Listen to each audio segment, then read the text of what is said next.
Well, welcome everyone to a GW4W virtual event.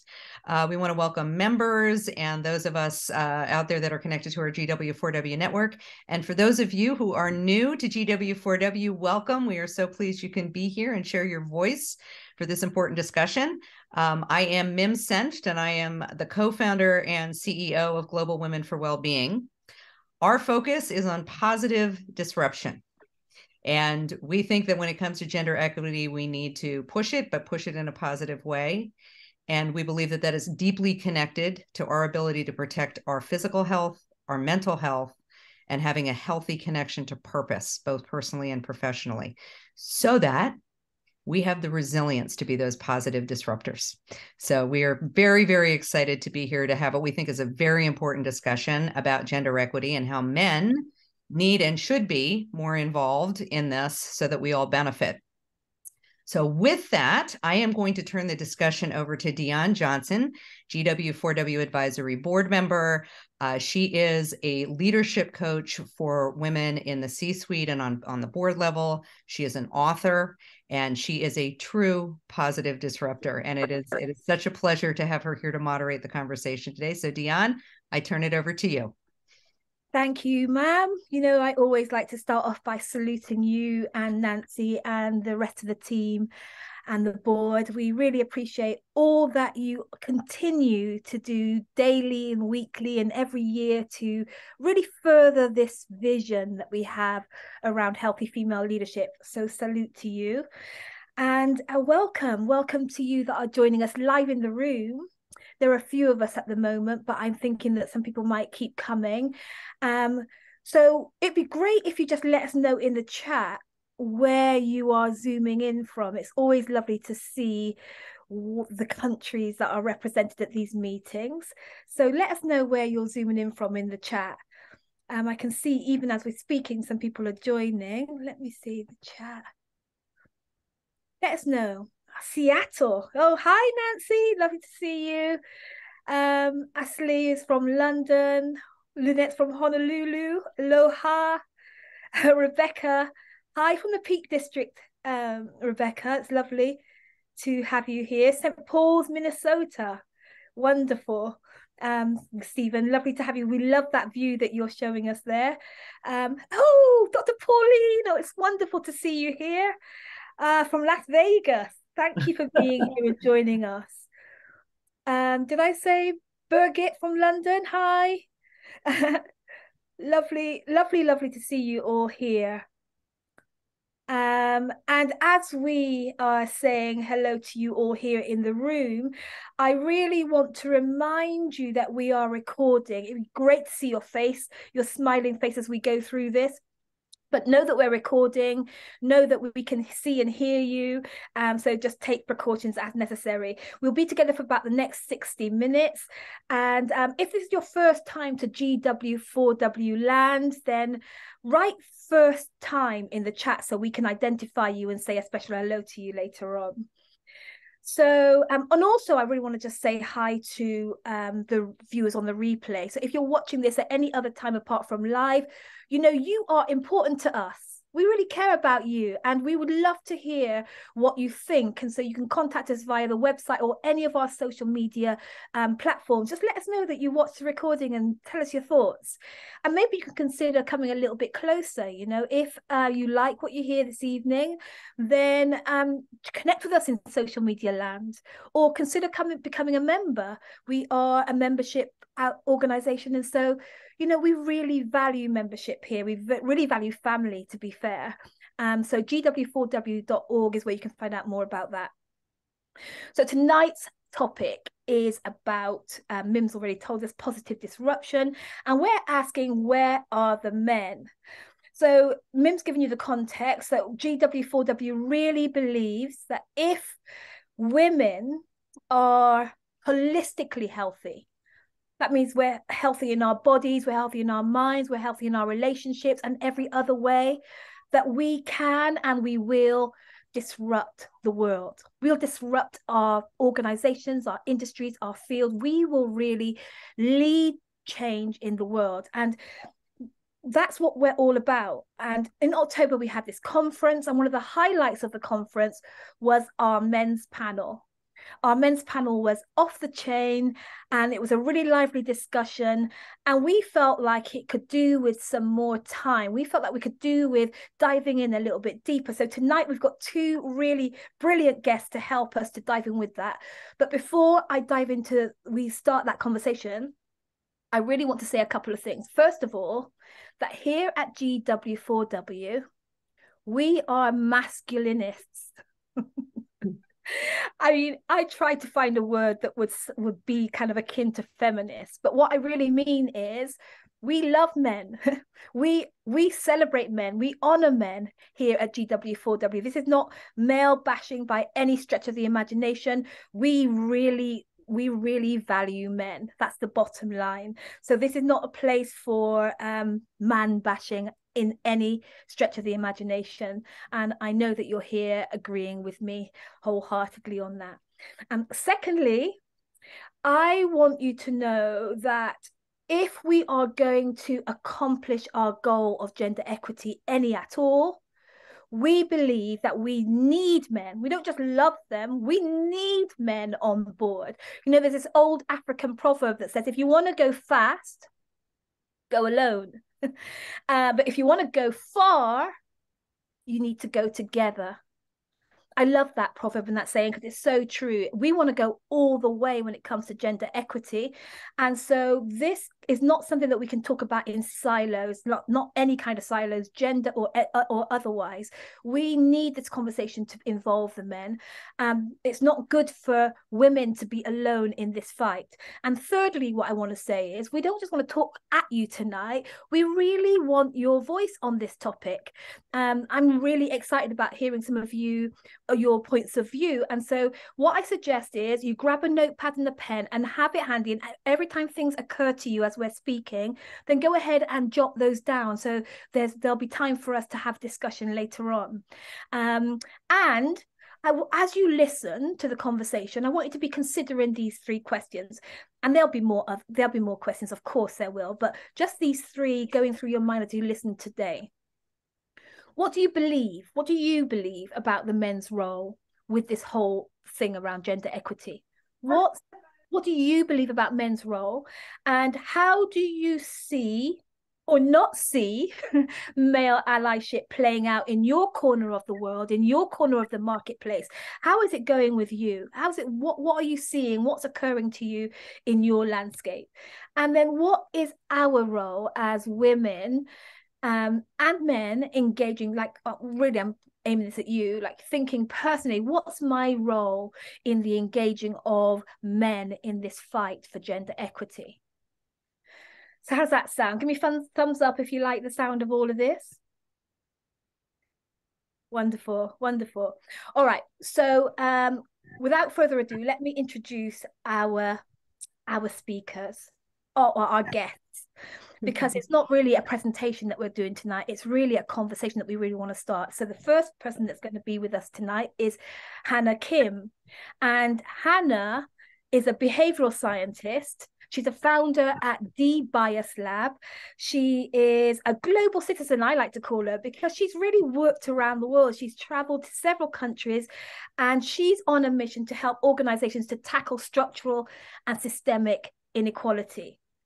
She does this through helping them to build economic value and social impact, leveraging behavioral science, and also leveraging her high-level leadership results. She's a leader in her own right. And so we really do welcome you, a friend and family member of GW4W. Welcome, Anna. Thank you. Yeah, thank you, everyone. Thank you, Dion, and nice to meet you, everyone. It's really an honor to be invited back to GW4W event. And I won't dwell too much because Dion gave such a fantastic introduction of myself. But I will just say one thing, that so through my life, I've jumped around not just different countries, but different continents. I was in Africa and then Asia, and now I'm in Europe.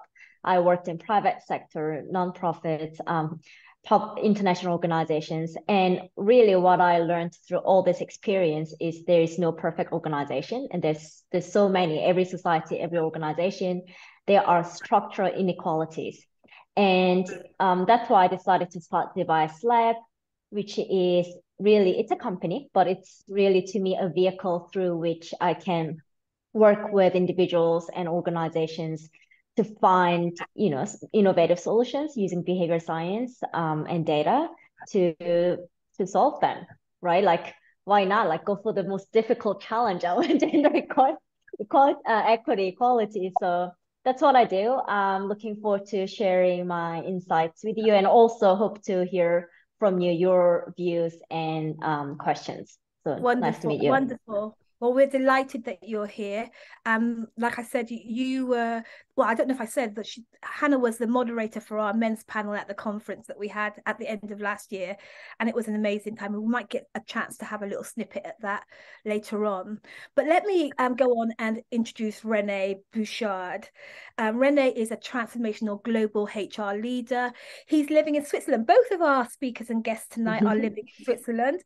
So he's in Geneva. Hiya, René.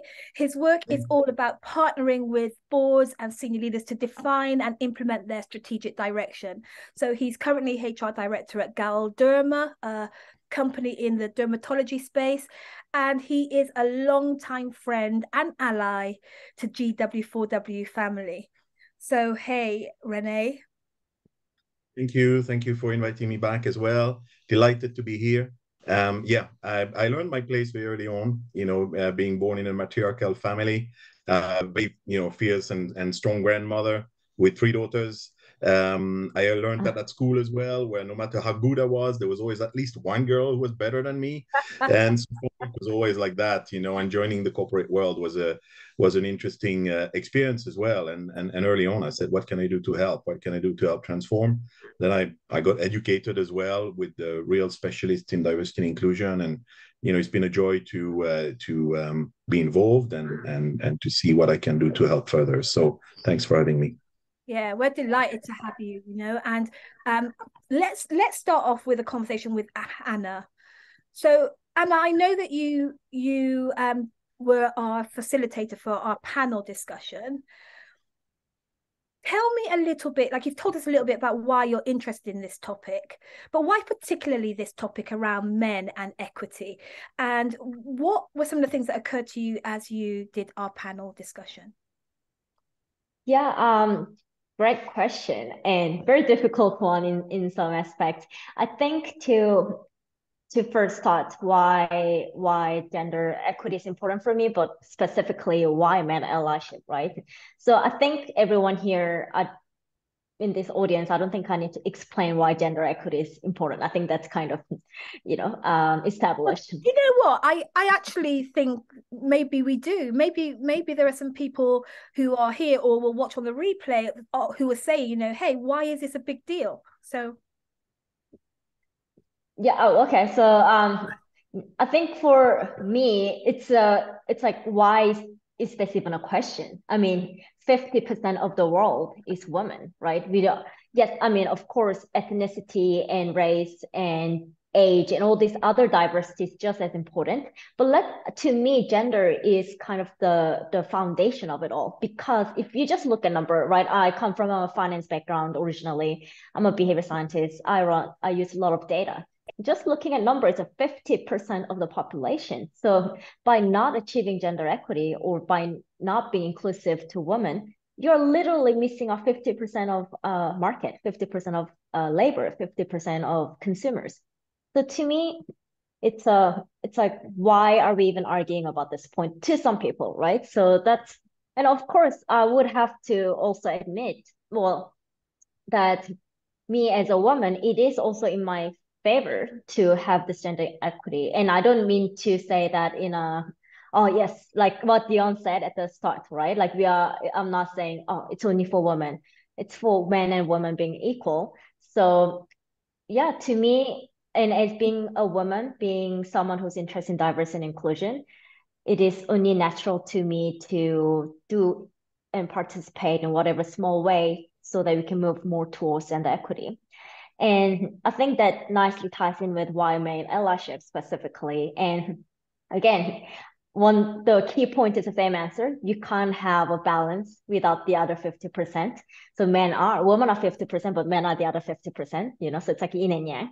But also more specifically, I think I had a strong patriarchal figure in my life, and in my what I like to call like in my previous life, I used to actually work on trading floor in commodities, so very much male dominated industry, right? So I think I was one of a handful of women there, and what that experience taught me was not only how lack of gender equity there is, and a lot of like microaggressions and just overall lack of awareness, but also the importance of role that these men play, because whether we like it or not, whether we admit it or not, it is to this day, it is a fact that most people in senior positions in power are men.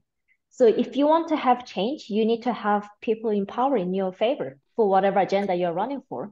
So for that, male allyship is very, very important. And I will go more into detail later on as to why is it that there is lack of male allyship and how do we get more male allies. But the bottom line is, yes, they are the other 50%, and they are there's a lot of men in decision-making power, so we need their help. I'm wondering if it's a good time now to just take a look at, because you did facilitate our panel. Tell us, first of all, how was that for you? How was it having that conversation with those men?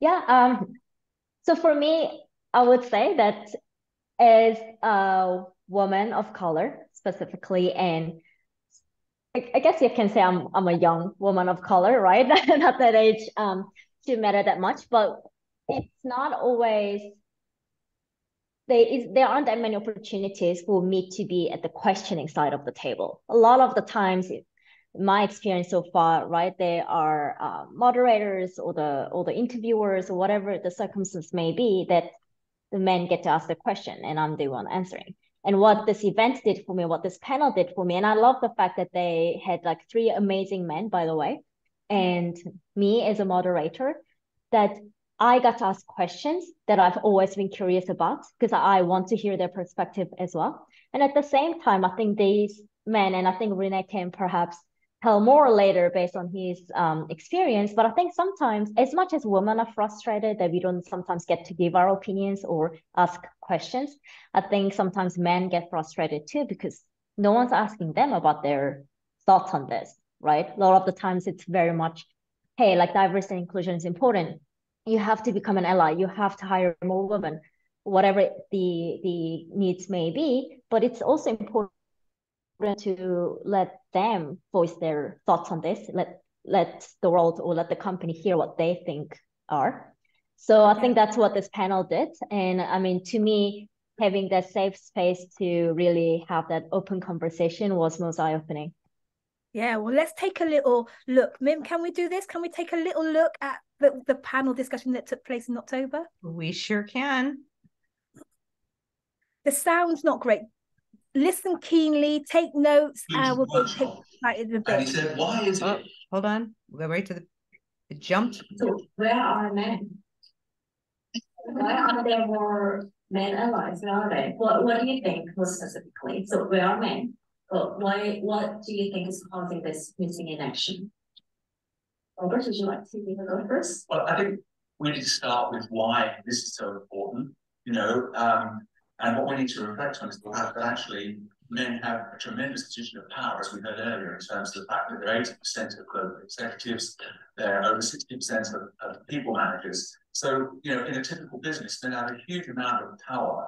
And if we don't get them engaged in this whole thing, then things aren't going to change. So I think, one of the things that's really important is to kind of reflect on that why. And of course, what we've also found from research is that if men do engage in gender equality programs, the whole thing moves faster, right? Okay. So, I think, we talked about women positively disrupting the world. I think if men join in that positive disruption, we all go faster. So I think that's the why is kind of really super important there. But where are the men? So what attracted me to this topic was a LinkedIn post about 9 months ago by a guy called Jean-Michel Monod. And the LinkedIn post says, "Where are the men?" Okay, and he was running a diversity and inclusion workshop, and he said, "Why is it in the case when the training is not mandatory, women are interested and show up and men do not?" He said, "This leaves me more than thoughtful about understanding the issues on behalf of humanity." So actually, you know, this is something that I see a lot, is men not turning up to these things. You know, and kind of why they're not you know, showing up often is that they don't know about this, the issues. They're worried about being called out for mistakes that they make. You know, they're worried about feeling blame from women, and they're worried about the opinions of other men who might criticize them. And, you know, they're worried about this kind of loss of status. So I think there's a lot of reasons why men don't engage. And I think, you know, one of the biggest ones that I hear a lot is, what's in it for me? And I mean, it's a shame that often men come at it like that, but it's like, why should I engage with all this? Why am I going to spend the time, you know, doing this? So these are the kind of questions that I find come up when I'm talking to men. Yeah, so well, to build on that, I mean, the why is clear, isn't it? This is about inclusion. We don't have inclusive workplaces unless we're all part of solving the problem. Why are men missing? I think, sadly, in many organisations, work to promote equality, diversity and inclusion is not what you call promotable activity. It's not the activity that will bring often organisational rewards, and that's a sad fact about many organisations, that this the kind of initiatives to improve equality and inclusion don't get met. And so then they fall on the shoulders of those people who feel the disadvantage most.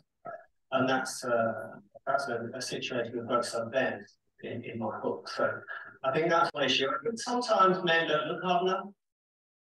They don't notice enough of the issue. And partly that's about just asking their female colleagues about the experiences. Understanding enough of what might not be immediately in front of their face. So I think there's a strong role here for listening and perspective taking. It's really critical. Understanding the true experiences. And often that is just, you know, taking a different eye on the organisational life that you have in meetings, just taking a note and saying, well, look, who is speaking here and who's being given the opportunity to speak and how their views received. I think when we start to do that, we can make some progress. So I don't have the answer, but I have hypotheses. So I think if I don't acknowledge the problem, or I rationalize the evidence to the contrary, or I don't take responsibility. So I don't acknowledge the problem because I don't believe that women are equal to men. So I don't have to do anything. I rationalize the problem because I see women make less money than men, depending on the data says. But I think it's mostly because women take time off from work and take on caregiving responsibilities. So of course that's going to happen. And therefore I don't worry about the problem. Or the third one is I've always thought that I've never made the distinction between men and women. I treat men and women equally. I wish more men were like me. I don't take responsibility. So in all these three examples, I think men just ignore for different reasons the problem, or don't internalize the problem, and therefore they don't show up, or they don't take any action. And I think it's up to us, all of us, to challenge those three behaviors. I'm sure there are multiple nuances to those, but I thought, as I was thinking about it, so I thought there could be three that sort of majorly represent those behaviors. You know, I think all those answers were really fantastic. And so I know the sound quality is not great, and I promise we'll send the link so that you can have a good listen to that. It's a fascinating conversation. But did you hear that men don't have a reason to really delve in and think deeply about this topic?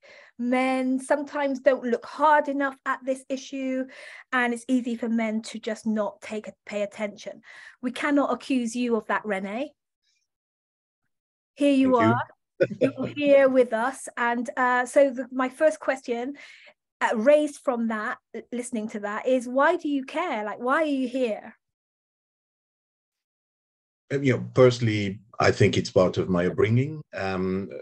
But also it's part of what I learned early on in my life, because there were aspects of me that I felt I didn't fit in. And, whether it's, I was always a little bit overweight, for instance, so I felt excluded because of that. And so, I was always trying to find ways to make sure that people would be included in whatever was happening. And then also because, as we heard before from Haena, it's, half of the planet cannot be ignored.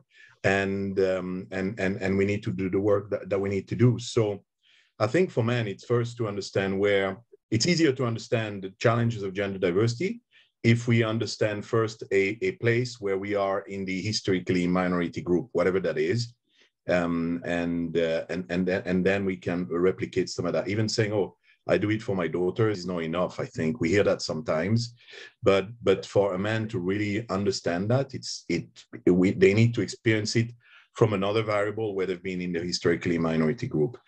And I think why I'm here, I think, is a part of the topic we want to discuss tonight is that we need a second breath to the work and that is happening on gender diversity. For the last 20 plus years, I've been involved in gender diversity work, and it's been mostly focusing on women. And so it was right to do, and there was investing to do, and there needed to be separate groups for women to talk with each other and to understand. But a lot of the time, the way it was positioned to men is, you're the problem, and I think that then puts them on the back heel a lot of the time. We hear, and you see that on social media, it's very binary. Are you sexist or not? Are you racist or not? And then people, how dare you tell me I'm, sexist? And then they get, again, very defensive. And I said, no, it's not a binary question. It's on a scale of 1 to 10. How inclusive of, gender diversity are you? And nobody is a 10. Okay, you're not a 0. That's great. You've done this and this and that. You're a 5, you're a 7, whatever. What would it take you to go to a 10? I think that helps people be more engaged and be less defensive as well. So that's one of the ideas, that has come to me in that respect. And the other one I've learned is this aspect of unconscious bias, as it's called right now. Again, the fact that we're well-intended. So again, yes, you're well-intended. And let's identify now what is this unconscious bias that we can work on to continue the progression. Yeah, I mean, I'm curious now about your work with your own biases. So have you had to tackle your own biases to be in this space? Yeah, definitely. I mean, I've worked on many biases. I remember, for instance, when I was at Procter & Gamble, I was the sponsor of the LGBT network as an HR professional. And early on, I said, okay, I know here that, there's nothing wrong about not being, heterosexual. But I said, how about in there, in my guts? Because I was raised in a religion that said, okay, it can be healed. And so I did the effort, and that helped me progress. And then I had an assignment in, abroad, Singapore. And then when I came back, my colleagues in the UK said, hey, we have colleagues in the other European countries who looks like they're LGBT network. And can you help us? I said, sure. And so we created that at the European level. But I said, okay, what's going to be my challenge now? I said, okay, I have 2 daughters. They're in their, early teens. What if one day one of them comes to me and say, I'm a lesbian, or I'm, just non-binary? How would I feel? So that was kind of the next exercise I had to do with myself as well. So I think it's very important always. And I always say first, what's the flaw in me before I look at the flaw in the other person? Yeah. And I think that there needs to be motivation to take that look, because it's not an easy look, no matter what we're looking for, that delving on the inside to look at things that we hold perhaps dear, and views that we don't even know that we hold. That's big work. And so why is it important that, in fact, what is the role? What are we asking for from men? What are you hoping to see from men in this space? I think we're going through the change curve. Everybody, I guess, knows the change curve, but we're still in the denial to anger phase. It doesn't feel we have bounced beyond that. And we were talking before the session started with him, we said sometimes it feels like we're going back, because there's so much pushback, there's so much resistance, it's becoming more aggressive. And I said, no, I think it's because we're getting closer to the heart of what really matters to, before it was all at the edges. I'd say in career, it's okay for women to be in HR and to be a comms leader and to be but then when they go to the most strategic roles that leads to being a CEO, no, that's our turf. How dare you come? And you see that now, that the more the space is occupied and women are everywhere being more and more assertive, that's where we're getting the big pushback. So I think for me, I want to turn this around, and I said, no, it's not against you. Actually, it's not going to succeed until every man says, it is important to me and to my success that we have, full equity, and that I personally invest in supporting women in their growth. But also I've learned with, again, inclusion trainers, that there's feelings involved. And, even though it's professional world, you cannot say leave your feelings at the door, so if before you had 10 promotion, 9 men got promoted, 1 woman, and now it's 5-5, or maybe even 6-4, because we're in a catch-up mode, of course, there's going to be less promotion for men. And it's going to be tough. And we cannot say the men should not feel, upset or struggle with that. And how do we help them understand that, again, it's in their interest that we have the best people progress. And yeah, maybe there's going to be a little bit less of you, but that's because we're rebalancing. We're correcting a wrong. We're not doing reverse discrimination. We're just correcting a wrong. So really, the work is about rebalancing and helping and selling rebalancing.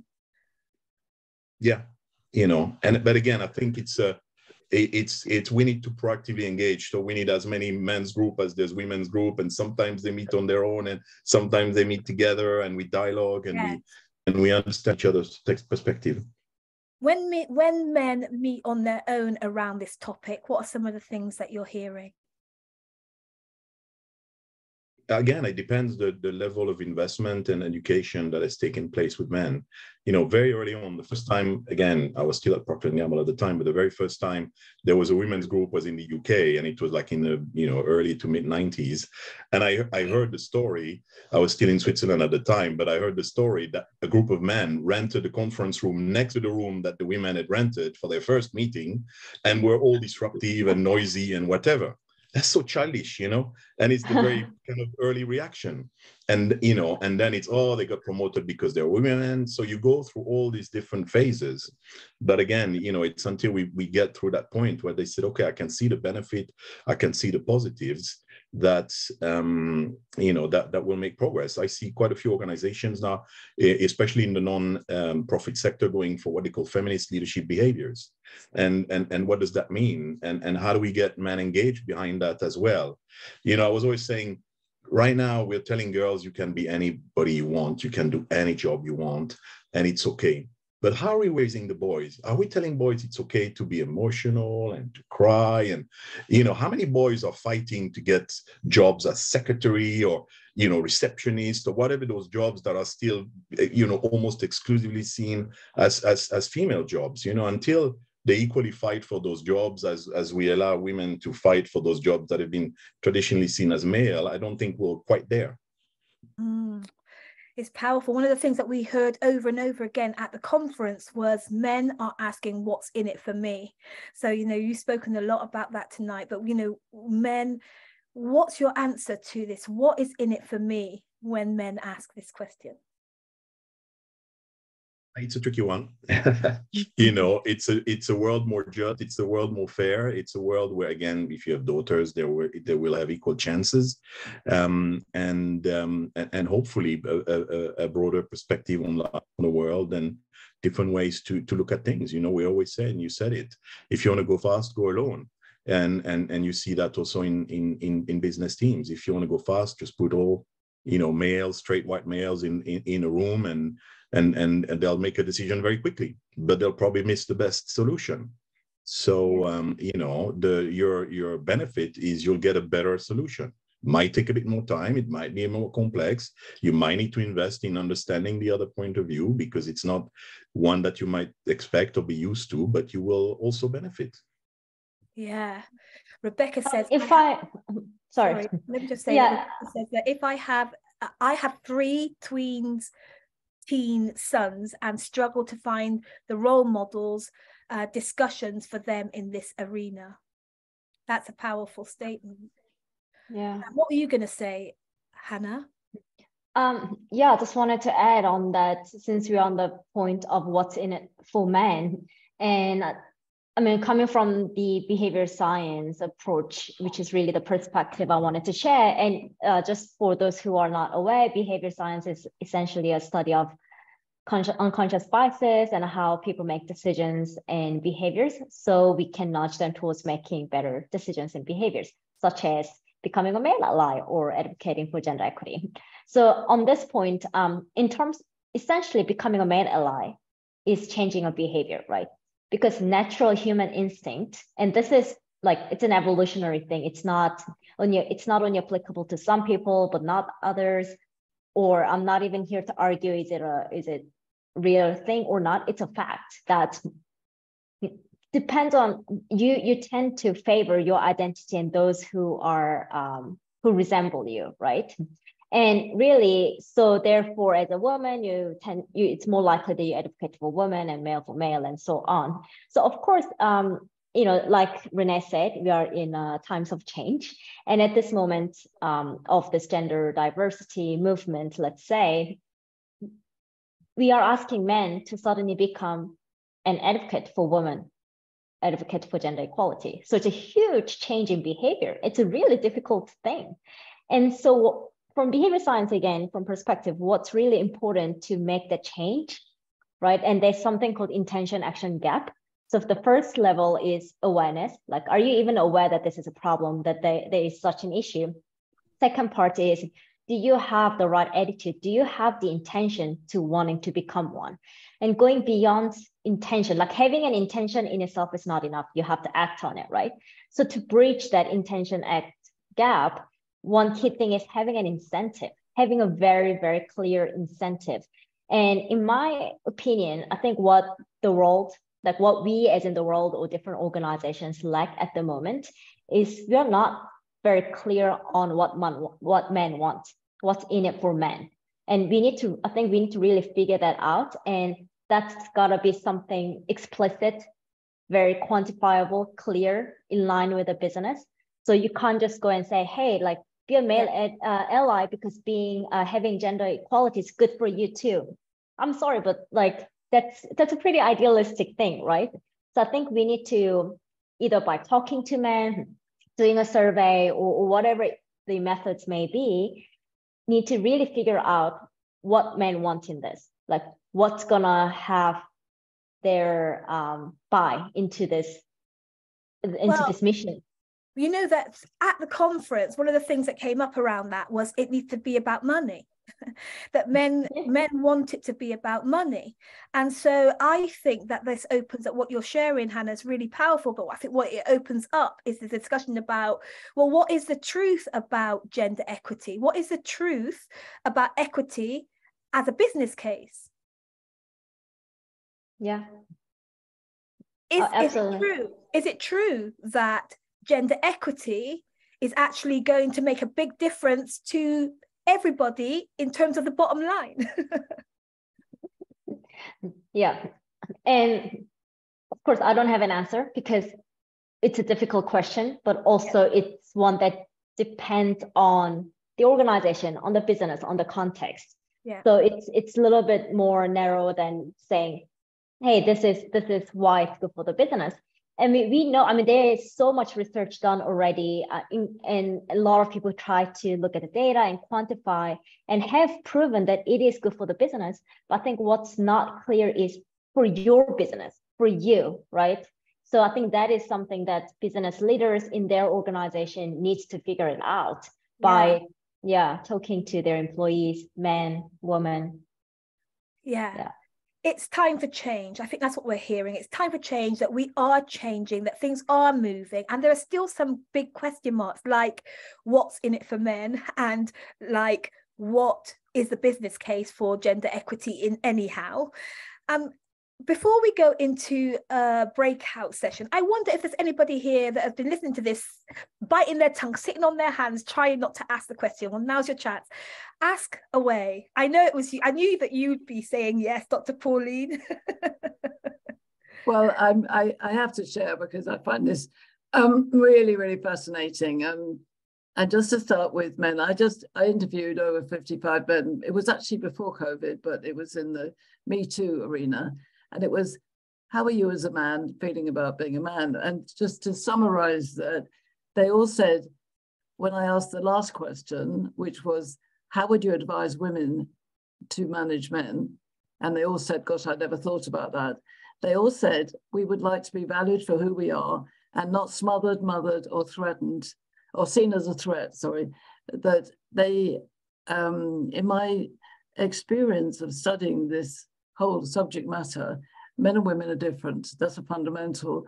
And women often, when I gave some women this advice, they said, oh, don't worry, Pauline, we'll go and sort them out. I said, you're not listening. Yeah. And I think if we can listen to each other, and what I run is wisdom circles, and my latest catchphrase is, wisdom does not have ego. So in a wisdom circle, you leave your ego outside the door. And if you want to pick it up on the way out, that's a choice. But in the wisdom circle, we are actually listening to each other, recognizing that we're different and that not all men are the same and not all women are the same. So I work with very basic reactive behavior archetypes. So I won't go into that, but one of the points I want to make is that I wrote it in there, is that if I say goodbye equality, hello harmony, I'm not ignoring equality, but equality was not something that men ever put on their agenda. So we've always fought for it. Yeah. And I think we've got everything we went in for, the vote, the boardroom, the world. Now we have to stop fighting and actually come together in synergy and harmony, and explore exactly what you asked, Diane. What is the win for men and the win for women? And maybe we need a new landscape, not the old one, because we're worrying about the people, not the landscape and the narrative. And we've got a new world now that we've had COVID, so we can do things any way we want. I mean, I love what you say, that the synergistic, courageous conversations is the way forward with this, that we have to get men on side, we have to create harmony, we have to have these difficult conversations about what's in it for me and you and us. Renee. Yeah, I wanted to react to that because I fully agree. And in fact, I think, what I've learned is diversity is one thing, inclusion is another thing. And what we need to do now is we need to invest in all our leaders and we need to train them to manage people with differences. And we have still too many leaders who have learned the one way to lead and to manage, and it's still too alpha male type of behavior, and that's the type of leadership they recognize and value. And I think that's the biggest challenge. So wherever I've been, I'm trying to work with leaders, and because for me it's the walking the talk. I said, you can do all the talk you want, but where's the walk, and are we really delivering what we're pretending? And so for me, it was also, non-visible diversity, Myers-Briggs or MBTI or personality type, where I always felt a bit different. And when they told me about this thing, and I said, no, I don't want to do that, because if they know what's going on in there, they know I don't have the right profile to be a leader. And now they said, you add value because you bring a very different viewpoint. And this weight lifted from my shoulders. I'm okay. And then very quickly I thought, how many people around me feel the same? I don't quite fit, but if I adjust a little bit, I'll be all right. And that's become a little bit my motto now. I said, I want people to stop wasting energy to conform and use all the energy to perform. So that's my mini catchphrase on the business case for diversity. And it works for all variables. Because as you said, not all men are the same, all women are the same. Yes, we have some, and I'm not a psychologist, but I believe most men still are the little boys who want, their mommy to like them. And so if there's a female leader or whatever, yes, they want to be praised for what they're doing. You said it's being valued for who they are. But yeah, with different personality types, there's different triggers that are more, valuable. And I found that's helped me a lot in my life and my career as well. Yeah, that's powerful. Thank you. Roma? Yeah. Hello. Hello, everybody. Yeah, I agree with everything that you're saying, everybody, and this is a valuable conversation. I do have a worry, and this is my worry. The world is going into recession. What historically has happened when a world goes into a recession is that initiatives that don't directly affect the bottom line, and when I say directly affect the bottom line, I mean produce some sort of value in the 6 months, a year, get lost, get pushed aside. It's not, we're not going to do these anymore, but they're not our priority at the moment. And then they never come back as a priority. So whilst I am agreeing with everything you're saying, I'm also thinking, how are we going to do this in a world which then says, the bottom line says, we have to make profit, and we have to make profit now, and you're expensive. All these initiatives are expensive, and they're not contributing to the fact that we will go out of business. So that's what I'm seeing in the next year to 3 years. Yeah, it's and such. What the point of that is that we have to then go back a step, 2 steps before we can move forward. So everything takes longer. Have you got ideas, Roma, about how we keep it on the agenda in these challenging times? Oh, Dion, why did you ask me that? You know I like to. You know I like to. You know how I roll. Yeah, I'm not loving you at the moment. Yes, ideas, but the ideas come down to the individual again. Because I don't think, going back to the conversation we've had and that I've been listening to, we haven't won the case that it is a business case yet. Yes. So we have lots of individuals who need supporting themselves because they can't front this on their own. Yeah. We need movements that are outside the individual organisation. Yeah. But I think we need to accept that this isn't a straight line. And yeah, that's as much as I've got for you. Yeah. I love that. We need movements outside of the organization. And, you know, I think that's who are the movement makers.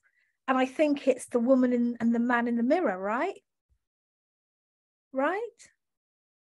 Who are the movement makers? If we need movements outside of the organizations, who are they? And it always, you know, I find that no matter what topic we're talking about, no matter, you know, all of our GW conversations over the years just keeps coming back to, it starts with the man and the woman in the mirror. How healthy am I? How well am I? And how am I using my wisdom and what I know in this area or on this challenge or this topic? Yeah, I was going to call you, Tracy, because I see you nodding and I'm really curious to know what you're thinking. Thanks, Dion. I'm really just finding so many points of congruence with the conversation. I love the way you've summed that up, but I'm just going to take this a little step back to the previous points about how do we actually shift this conversation. And I just want to say, you know, in my experience as well, particularly since COVID, organizations are existing in a profound state of threat.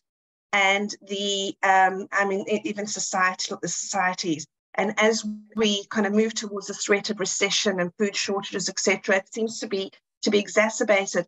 And my sense is that in that atmosphere, it's actually very difficult to have conversations about meaningful change. You know, we're sitting in a state of, the Neuro Leadership Institute brought out a great model on threat, which is old. You probably know it, the SCARF model, which really talks about what happens when we go into threat.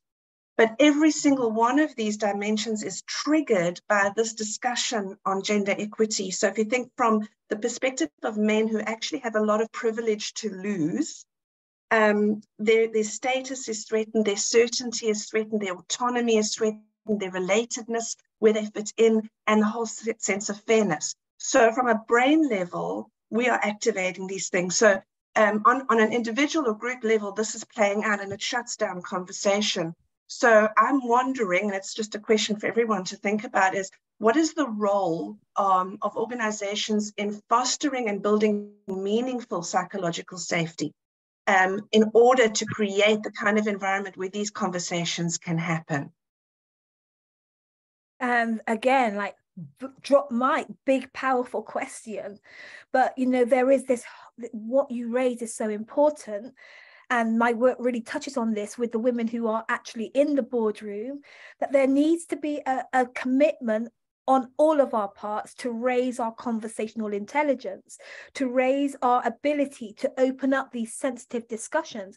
And I, you know, in my work, what I'm finding is that there's some pre-work to be done, like sorting out our own biases, sorting out our own brown stuff in there, and, you know, just really cleaning up our hearts to be able to be compassionately sensitive around some of these topics, because they are sensitive topics.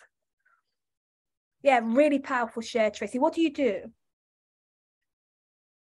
So I work with multinationals, with leaders, to try and align the behaviors with the business strategy. So we all have great intentions about where we want to go, but the reality is it's often the behavioral side that derails us.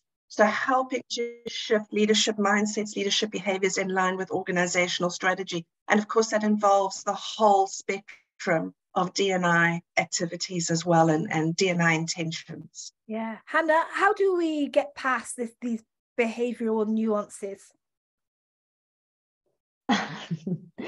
Like, I love this webinar today. I think it's a webinar with most number of difficult questions being asked around, which is great. You know, it really means everyone is very engaged. I think, okay, just being, of course, I'm just thinking, you know, top of my, oops, can you hear me well? Yeah. Okay. On top of my head, and I don't have like one perfect solution here, but what I would say is, one thing is, you really, again, going back to in tie with a business case as well. If you want to change your behavior, you really have to know your audience and know the context. And I think from behavior science perspective, this is why giving a very generalized example, generalized data does not work. You need to, and when I say be as specific as possible, I mean looking at that boardroom or that team or that company, be as granular as possible, because you have to understand what are some of the structural barriers to changing behavior. And that could be like the way the organization is set up, for example, like the decision maker all sits in London, whereas all the women are in Singapore, for example. That is a structural problem that's causing one of the behavior barriers. The other thing is knowing your understanding what are the attitudes and perceptions and motivations of individuals you are talking to, right? And that's why I think when you want to make change, it really can't be done at high level, because how are you going to, right, know what's actually happening? So you really have to understand the context. And one thing I would say though, going back to data, I think, and again, I think this kind of ties in with what Roma said about, you know, the recession is coming, and that means people are going to be a little bit more focused on what are the short-term profitability and short-term goals rather than long-term objectives such as D&I. And I think one kind of critical thing here is perhaps what is it that D&I is on your long-term gain? Maybe it is also a short-term objective. Yeah. Maybe we just don't know that yet because no one really looked into that data yet. So there's something called base data fallacy, right? Meaning, oh, it's like saying, oh, women can't be leaders because if they are, why wouldn't they be more women at leadership level? Well, hell no, because you haven't put any women there. So of course, if you look at the data, you will only see a handful of women. So that's a data fallacy. So you're not looking at the data in a correct manner. Yeah. So that could be one. Yeah, sorry, I'm going on here. I mean, the points that you raise are really critical. I mean, definitely at least a little way to going forward on this is research, like gender specific, race specific, research that really does give us something to work with when we're willing. We want to be a voice for change in our respective spaces. So yeah, it's a very powerful thing. Like, everybody should save the chat, because there's some really great comments. Dr. Pauline says that, you know, we really just need to get out of our own way, and we could really dive into that, couldn't we? I can't believe that it's 4 minutes to the hour.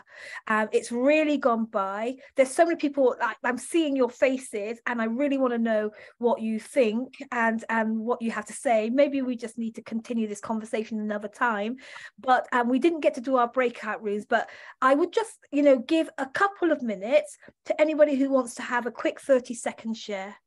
Yeah. And can I just say one thing as we're doing this? If you'd like, we're really big about connecting. Feel free to put in your LinkedIn profile, so that if you've heard somebody, you want to connect with somebody, now's a really good time to do that. Thank you. Thank you, Dr. Crawford. Yeah. Yeah, I just would make one comment, like, listening to all of this, it's fascinating. This idea, and I know it's a metaphor in my own head, and I'm a gardener, and I think about this thing, this granular level of getting down into the dirt of this. I mean, to use that as a thing, I think is so true. And one garden is not the same as this garden, is the same as this garden. And there's a really interesting thing about the work you have to do. And I really do think a lot of this work is very much like that, because it takes time to understand what is going to work, what you're going to do, what you're going to grow. And, you know, we're dealing with human beings, not human capital. So I just very much appreciated a lot of what was shared today. And I've learned a lot, as I always do. Very appreciative. And just because we have 2 minutes, we are going to be having another webinar. We'll announce the topic next month. We invite you to come back, join us, add your voice. We are very excited that we are in the planning process for a big event with Xavier University in Ohio. We are also doing some preliminary work. We are probably going to be back in London in October. And one of the other things that GW4W as a nonprofit now is offering is a pilot program. This was based on all our interviews with women from around the world, over 175 or 45 plus 50 events now, I think, and listening very deeply. And what we kept hearing from many of these women was, I wish I would have known. I wish I would have known this. And so our pilot program is based in behavioral science, and it is for future female leaders with both a female lens and a diversity lens on it. And so our goal is to help these future female leaders be better prepared to protect their health and well-being, mental and physical, to protect their financial well-being, and to go into the workplace and their careers with some kind of a roadmap for themselves so that they can make better choices. And this is the gift that we want to give to this next generation of female leaders. We're also going to be doing an event internally with Paramount, with their women's group. We're really excited about that. And so please keep us in mind. We are a nonprofit. We are here to support and help and partner with and bring impactful programs. And again, we invite your voice. So if there is a topic around women's health and well-being and leadership that you think we should be discussing, a great speaker that you've got to bring this person on, we want to hear from you. And as you can see, diversity, I always say it, diversity, diversity, diversity. We can solve this when we can listen to each other. We learn because we come from so many different experiences. And I love what you said, Renee. It was Renee that said that about it may take longer, but we will get better solutions. So I am always grateful for your time and everybody in the GW4W network, especially to Renee, to Haena. Thank you, thank you, thank you. Dion is always so blessed to have you as part of our inner circle team and just wonderful facilitator. And I'll leave the last word to you, Dion. Well, it's been a good one, hasn't it? But I feel like we've asked more questions than we've answered. And I think it's going to be that way for a while we just kind of mire around in this and see where we go. But, you know, the thing that's on my mind is that this there's no easy way to this, because we're dealing with people. We're dealing with people, and we're dealing with sensitive, the sensitive topic of change, that not just change from outside here, but change that needs to happen on the inside of us. And that is never just a straightforward walk in the park. But I'm convinced that some days I get a little bit despondent. We were talking before in the green room that, you know, sometimes it just feels like, why are we bothering? But we need to bother, we need to keep on, because as complicated as this is, rising tides raise all boats, and we're stronger together. And we are, the world that we're handing over to our children and grandchildren, yeah, it's definitely not a straight line. The word that we're handing over to our children and grandchildren and great-grandchildren really need unity in humanity, really do. I want to thank you all for being here, contributing to this, and really I'm applauding you all for your contributions. Even if you didn't say anything, that seat would have been empty if you weren't here. Look, watch your inbox for the next event, and we hope to see you then. Take care. Thank you. Thank you, everyone. Bye.